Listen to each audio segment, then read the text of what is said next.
ดาของแม่เทวดาของแม่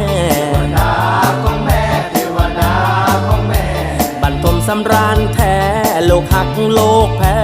งลูกเทวดาลูกหักโลกแพง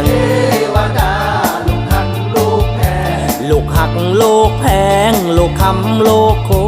ณ